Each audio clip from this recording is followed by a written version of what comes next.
миллии Тоҷикистон таҳти роҳбарии мутахассиси хорватӣ Петр Сегерт тамринҳоро дар Сингапур шурӯъ кард. Якачини кишвар 8 сентябр бо тими миллии Сингапур бозии дӯстона доир мекунад.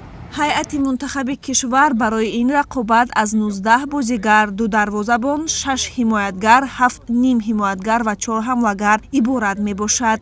дарвозабонҳо Сафармад Ғафуров, Далер Баротов, ҳимоятгарон Ваҳдат Ҳанонов, Зоир Ҷурабоев, Табрез Исломов, Далер Имомназаров, Холмурод Назаров, Муҳаммадҷон Насков. Ним ҳимоятгарон Парвизҷон Умарбоев, Амирбек Ҷурабоев, Муҳаммадҷон Раҳимов, Комрон Турсунов, Муродали Акназаров, Вайсиддин Сафаров, Абубакр Сулаймонов.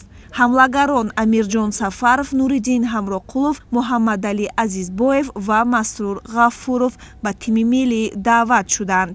дар робита ба ширкати мунтахаби олимпии Тоҷикистон дар мусобиқаи интихобии ҷоми Осиё як қатор бозигарон ба тими миллӣ даъват нашуданд. ҳамзамон бархе аз футболбозони бошгоҳи Истиқлол бинобар омодагии ин бошгоҳ ба марҳилаи гурӯҳии Лигаи Қаҳрамонҳои Конфедератсияи футболи Осиё бо тими Ал-Дуҳайл дар бозии дӯстона бо тими миллии Сингапур ширкат карда натавонистанд. вохӯрии дӯстонаи тимҳои миллии Сингапур Тоҷикистон 8 сентябр соати 16:30 ба вақти душанбе оғоз мешавад.